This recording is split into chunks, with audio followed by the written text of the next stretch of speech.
Welcome to another episode of the Sales Manager Academy podcast. As always, I'm your host, Omar, and we talk about leadership when it comes to the retail boutique space, right? We're talking about spaces like wireless, like AV, appliances. We're talking about furniture. We're talking about things outside of big box retail, okay? So that's kind of our main focus. And we're talking about not just best practices, but really honestly ways to be able to get us ahead of the game, right? Ways to be able to get you and your team actually performing on par. So you as a leader stop feeling like, hey, I got to keep playing catch up. I got to keep focusing on, hiring new people. I got to bring these people on board. This way we can avoid doing any of that. Okay. So that's what we want to talk about today. That's what we want to focus on. And today I want to talk about not just the coaching aspect, but the reason why you want to coach. Okay. And I'm going to break it down for you real simple, real fast. Your favorite sports teams, military.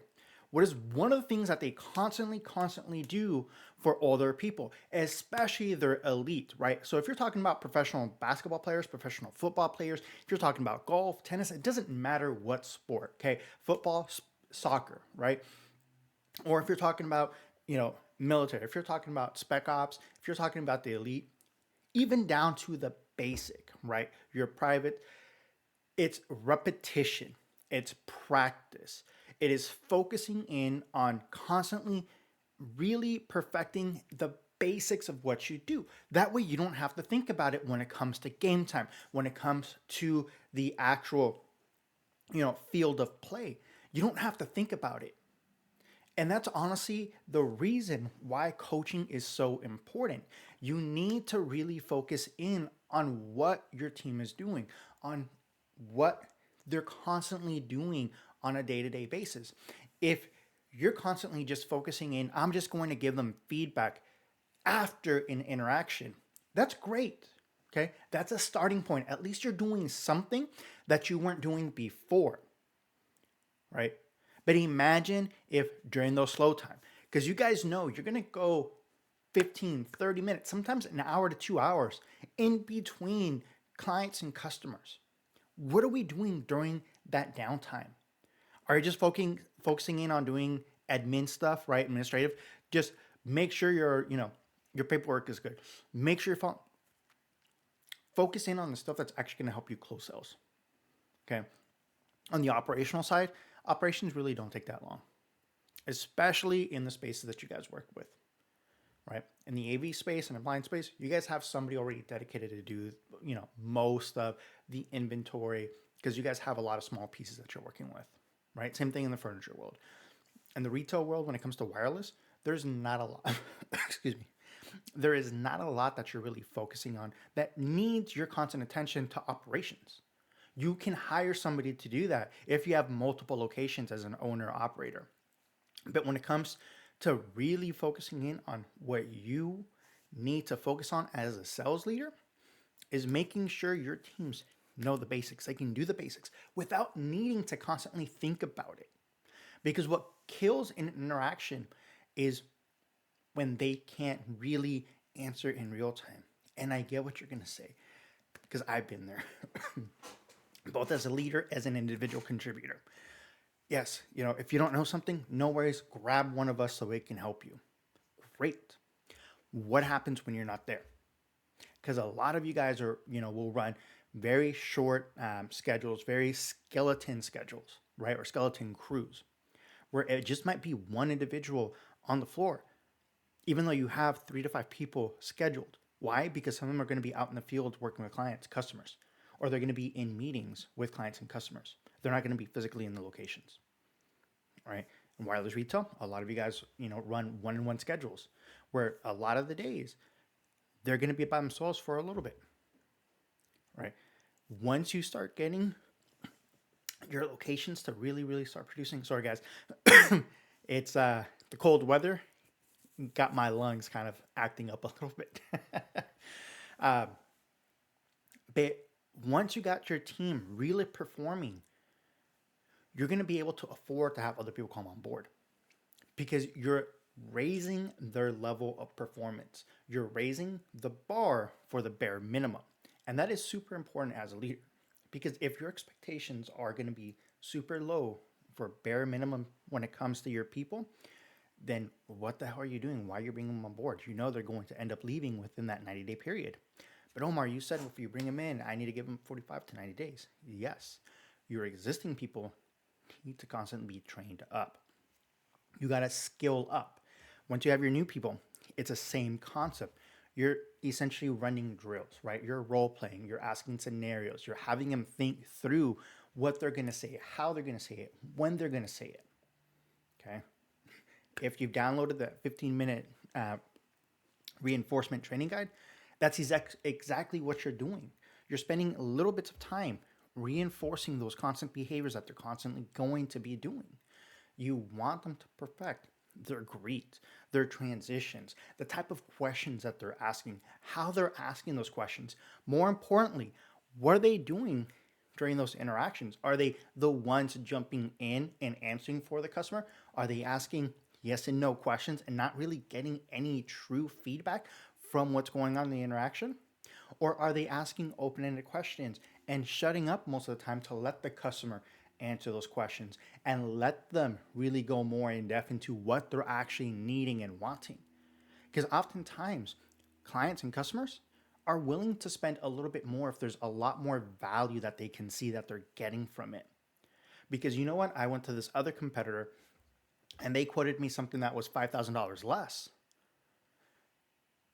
But your solution actually gives me what I'm looking for. It could be the resale value of the house when it comes to the appliances because they understand, oh snap, yeah, I can go with a mid-grade or entry-level appliance kitchen. But if I'm also looking to possibly flip this, like that luxury brand is really what I'm going to need at this location because it's going to match the rest. They're not going to look at the kitchen and be like, oh my goodness, what is this? That AV experience for the home theater, right? They're giving their kids that experience that they wanted as a kid and getting that moment, being able to spend time as a family and have their kids really remember what things are going to be like down the road, right? Have them look back at their childhood and fondness, have their kids, friends be super excited about wanting to spend time at the house, right? At their home because they have this really amazing home theater, okay? And the experience is making them feel like they're in the movies. When it comes to wireless, being able to build out that solution like, oh, you know what? Yeah, it'd be nice to be able to have internet everywhere my kids go, not me having to share my Wi-Fi through a hotspot every single time they want to connect. It'd be really nice for them to have a tablet that they can just use wherever. It'd be really nice for me not to constantly have my device on me to have to check it if I can get all my calls and messages on my watch. You're talking about finding solutions and letting them be the reason, right? Letting them be the ones finding, oh, I actually do have a need for this. You know what? That's actually a really great idea. Oh, I'm going to be spending a little bit more, but I'm going to have to fork out hundreds and thousands of dollars out of my pocket today. That's the kind of stuff that I'm talking about. Once you're able to really elevate your team that way, you're going to start seeing that they're closing a little bit more. They're closing 5, 7, 10% more every single sale. That's elevating your guys' bottom line, not by 5, 7, 10%, especially as an owner operator. You know what those margins look like. You're now increasing not just the value, right, that your team is offering their clients and customers, but also your bottom line. Okay. And that allows you to do more things. You can expand to more locations. You can bring more staff on board. You can, focus on better upskilling training sessions. Okay. You can afford to do more and you're not expending as much. Okay. Because you're not taking your entire team out for a 3-day, weekend to data dump all this information only for them to forget it come Monday because it was so fresh and made them feel great, but they don't have the tools or the skills to continue what they were learning or what they learned about during that weekend session. Okay. We're talking about focusing on small bits of information, micro-learning, micro-chunking that information and those skills so that they can practice it in real time, start getting that habit loop. Okay. That, if you guys know what this is from, let me know, right? That click word moment. Now they can actually see it in real time and the loop is going to stick. And you have to not do as much. You're not doing a 1 to 2, 3 hour coaching session. Okay. You guys hate it. Your employees hate it because they don't feel like they're actually getting much out of it. It might make them feel good, but remember where I talked about motivation. If you're doing motivation before the actual practice, they're not going to continue it, because then when they don't do it or they don't start seeing the results, that motivation fades. But when you focus on the actual practice, when you focus on the actual behavior, and then they start seeing, it doesn't take a lot, okay? They start seeing a little bit of results from that, because that little bit is a lot more than what they were getting before. Now they're motivated to continue. Now they're like, oh snap, this actually is working. Okay. I had one of my employees yesterday mention to me, he's like, yeah, these people, we're doing callbacks. Okay. One of the biggest things that this individual really, really struggled with doing callbacks to businesses. He's like, hey, a lot of people are answering today. I got some appointments coming in. This is freaking amazing. Like, yeah. And guess what? We have been focusing on that for the last few weeks, practicing, not every single day, right? Doing a little bit, but he was getting better at those callbacks. He was focusing in on actually being better over the phone. And when it came to those people answering the phone on the business side, and he used the pitches I was giving, because at first he really, really fought it, but then he had seen it had been working for me. And now that he's been using it, it's like, yeah, I'm doing what you said. And they're actually excited. They're asking for the address. They want to come in. They want to see what we can do. He's getting appointments where otherwise he wouldn't be getting anything, and he'd be wasting his time because it was dead time, right? Nobody walking in the door. We were like a desert for like 2 hours. That's the kind of things I'm talking about. That behavior, the actions, are what sparks the motivation for them to want to continue to do more. And this is why you need to focus on practice, why you need to focus on repetition. And you might be saying, Omar, I'm a leader, I'm a sales leader. I don't need to be repeating myself over and over and over again. Guess what? You think that what your favorite sports teams are doing? You think that's what Kobe, LeBron, MJ, you think that's what, Aaron Rodgers, all of them were doing? They're saying, you know what? No, I'm already at the top. I don't need to continue practicing. I don't need to get better. No, they kept pushing themselves. And if you look at what they did, they focused on the basics. They didn't focus on this elaborate scheme. No, I'm going to focus on the basics. I'm going to do this every single time until it's second nature. I don't have to think about it. My body just does it. That's the kind of things that you want to focus on. That's what your team needs to be working on. They don't need to be working on those elaborate, once in a lifetime, once in a blue moon scenario where this really bad customer comes in. And no, they need to focus on the ones that are going to constantly be their forefront. If you're in wireless and you get a bunch of bill payments, then the interactions, your training sessions need to be focused around bill payments so that they can learn how to turn that bill payment into an actual opportunity. Simple little questions. How do you do this? What kind of questions are you going to be asking? What do you say when a customer says this, right? What is your pitch? What is your transition?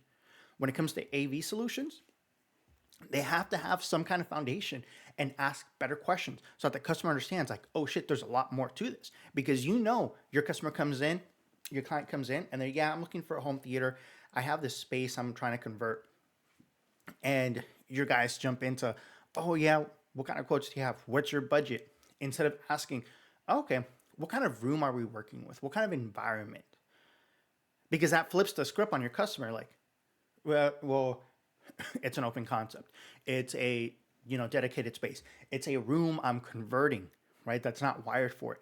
Now we start getting into those questions. Okay, so right now we can get into like budget questions. Now we can get into experience. Okay, because now we can at least have a realistic view. You can ask for measurements, because that always throws a lot of customers off that think they're prepared when you start asking for the measurements and they don't know. You need to send somebody out to actually take a look at the space, right? To make sure what we're offering is going to work, instead of building them out a quote right now and be like, hey, I can, I've done this with customers, right? I've sold hundreds of thousands of dollars, millions of dollars worth of AV equipment, worth of home theater solutions. And I've always told them, I can build out a quote for you on the equipment. I will not include services or like the accessories that we'll need because I don't know. I'm going off of what you're giving me, but you're not giving me a blueprint where it's showing me the wiring. I just got to make sure, right? So it wouldn't be fair to give you all of that. I can give you the equipment, but I will say this, depending on the distance that you have for the projector and the screen, right? May not be a great fit. This may not be the best solution for you. It's those little things. Appliances, you guys know this. Is it a 36-inch counter depth? Is it a 42? Is it a 48? What kind of space are we working with, right? Especially on those higher end customers, those higher end homes. It's not going to be a standard build. Okay. Oh, I want to do a full size fridge, but I only have a counter depth space and I have an island right in front of it. Okay, how much distance do we have from that space to the island? We may not be able to fit a full size fridge. You may have to do a counter depth because that's what the new homes are being built for. Those are kind of questions we need to ask. But if your team doesn't know how to ask those questions, how to be able to transition into those, then they don't know and the clients don't know. And that's when you start getting your cancellations, your returns. And guys, as a business owner, as a sales leader, okay, as an ops manager, you guys know those are the worst to deal with. Not the customer, but the return product. Because now we have open box items that may or may not be very easy to, move out, right? On top of that, any of the spiffs that came with it, right? So those are the kind of things that we need to really work on. Those are the things that we need to truly be aware and let the customers know, right? But we do that by asking the right questions. You give your teams better opportunities to really focus on getting more clients and better customer interactions, okay? You do that by asking questions. And how do you ask those questions? By practicing, by working on transitions, by role playing, okay? Just like your favorite sports teams, just like the military, you're constantly focusing in on becoming better at what you're doing by training during downtime, okay? By focusing on micro learnings. So grab that 15-minute framework. It's going to be in the description. Don't hesitate. Start doing it now because this will get your teams ready. This will be one of the best solutions that you're going to find. And I say this from personal experience. This has been something that I used on myself when I was coming up the ranks as a basic sales associate. It's something that I used with people that I hired, okay?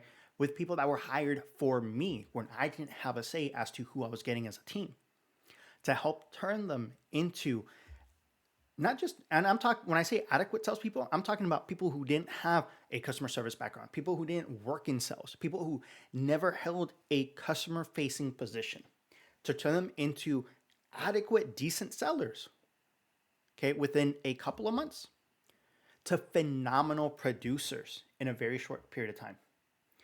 You would be surprised how micro learning sessions, becoming just 1% better every single day, makes a huge difference. It is the best thing that you can do for your salespeople. For you as a leader, it's going to be the best thing to help you really, one, reduce that churn that you might be fearing, okay? That we all know that happens. Oh, they interviewed well, but remember guys, don't treat these sales positions as entry-level positions. It takes time to master these skills and the product knowledge, right? Especially in AV and appliances, furniture, there are so many different SKUs. AV specifically too, okay? There are so many different SKUs and combinations that you're not gonna have one person that can do it all. That's why you work with a lot of your vendors and why they have design specialists that can build a lot of those solutions for you.